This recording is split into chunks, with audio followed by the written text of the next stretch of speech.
Тамерлан вернулся в Самарканд в 1396 году и направил свой взор на Индию.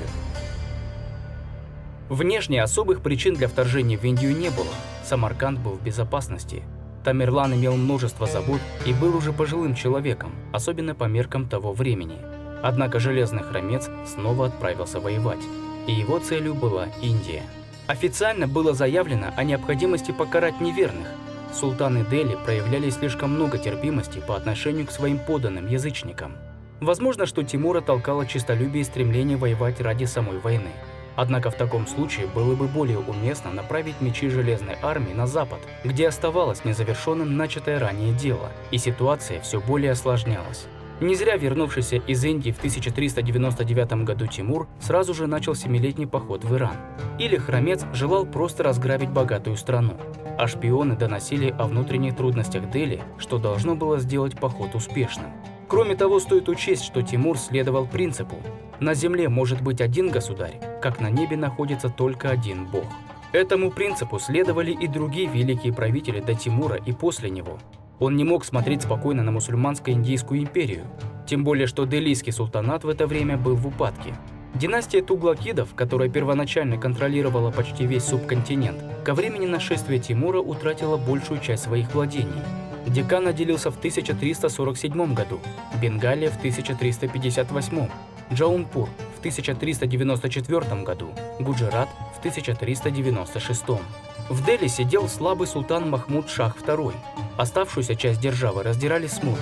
Однако делийский султанат славился несметными богатствами, которым не было равных в мире. Как Тимур устроил кровавый погром в Индии?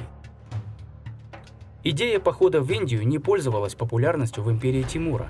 Основная часть знати устала от войн и хотела пользоваться плодами прежних побед, а не ввязываться в кампанию в далекой южной стране. Воинам не нравился климат Индии, где было жарко как в аду. Военачальники считали, что климат Индии годен только для краткосрочных набегов с целью захвата добычи, а не для длительной кампании с целью глубокого вторжения. К тому же Делийская империя пользовалась авторитетом былой славы и с потенциально сильным противником не хотела связываться. Это раздражало Тимура, но он не отказался от своего замысла. Военное движение началось в 1398 году. Хромец послал своего внука Пир Мухаммеда с 30-тысячным войском на Мултан. Первоначально этот поход вполне укладывался в рамки классических набегов. Индейцы уже привыкли, что из Средней Азии периодически вторгаются степняки, грабят приграничные области и уходят. Пир Мухаммед довольно долго не мог взять крепость и покорил ее только в мае. Тимур направил туда еще один корпус во главе с еще одним внуком Мухаммед-Султана. Он должен был действовать в южной части Гималаев в направлении на Лахор. Войска, собственно, Тимура начали двигаться через Термез к Самангану. Преодолев Гиндукуш в районе Баглана, войско Железного Хромца миновало Андараб. Первыми жертвами похода стали кафиры-нуристанцы, неверные. Из голов неверных воздвигли башни, сообщает историк эпохи тимуридов Шараф-ад-Дин Язди.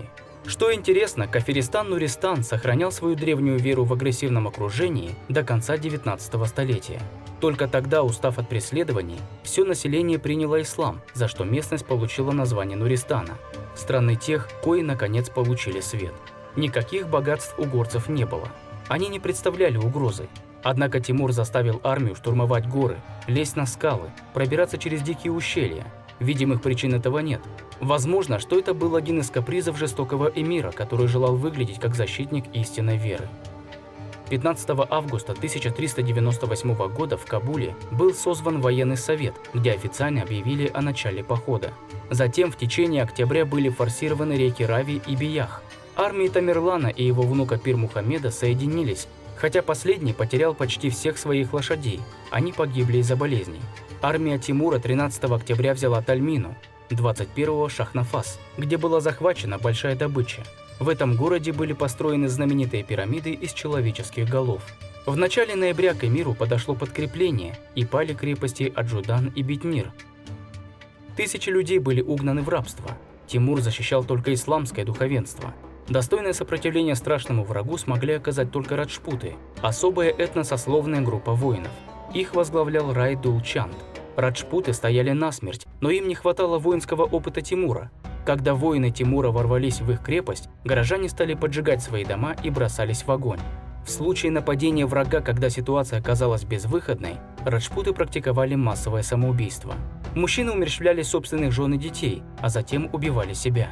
Около 10 тысяч человек, многие из которых были ранены, были окружены, но отказались сдаться, и все пали в бою. Знавший, что такое истинное мужество, Тимур был в восхищении, однако приказал стереть крепость с лица земли. При этом пощадил вождя противника и одарил его в знак уважения мечом и халатом.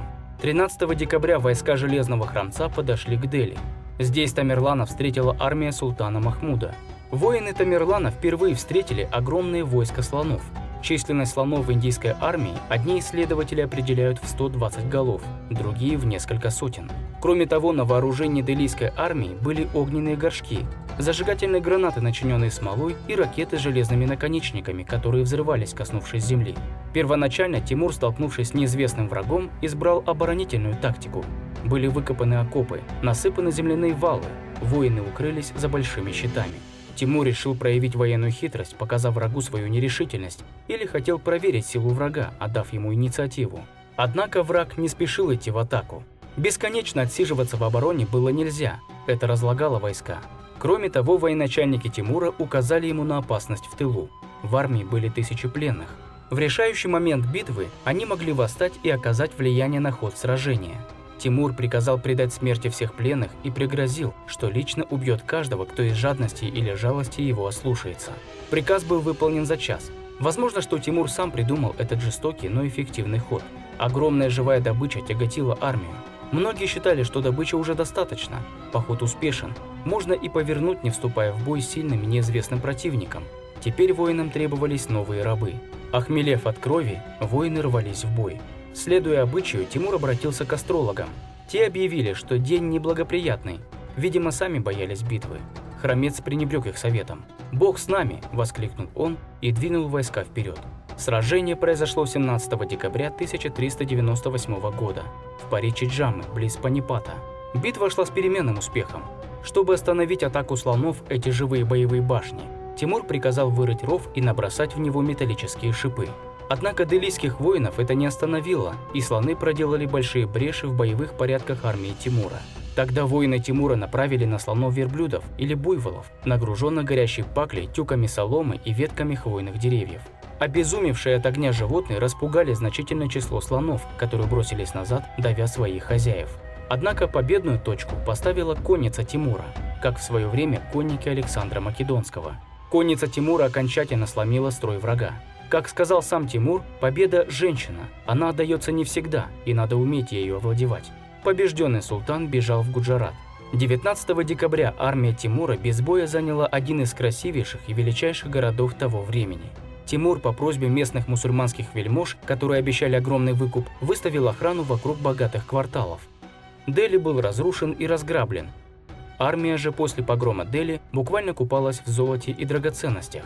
Таких несметных богатств, накопленных многими поколениями, не было в Хорезме, Орде, Персии и Герате. Любой воин мог похвастаться мешками золота, самоцветов, изделий из благородных металлов и так далее. За каждым простым ратником плелось 100-150 рабов. Таким образом, если Тимур изначально ставил главной задачей грабеж Индии, то он своего добился. Проведя полмесяца в Дели, Тимур двинулся в Гангу. На пути он не встретил никакого сопротивления. Сильнейшая крепость Индии Мирт сдалась без боя 1 января 1399 года. Мусульманам не понравился обычай индусов, когда от женщин требовали самоубийства после смерти мужа. Тюрки переправились через реку Ганг, где должно было состояться решающее сражение с Раджой Куном, но его войско даже не вступило в битву и в хаосе бежало. 2 марта 1399 года вся огромная добыча караванными путями отправилась в Самарканд. По словам хронистов, ее везли 1000 верблюдов. 90 захваченных слонов несли из индийских карьеров камни на строительство мечети в Самарканде. Сама армия напоминала переселяющийся народ, который вел с собой стада животных, женщин и детей. Железная армия, прославившаяся на весь восток быстротой переходов, теперь с трудом делала 7 километров в день. 15 апреля Тимур форсировал Сырдарью и прибыл в Кеш.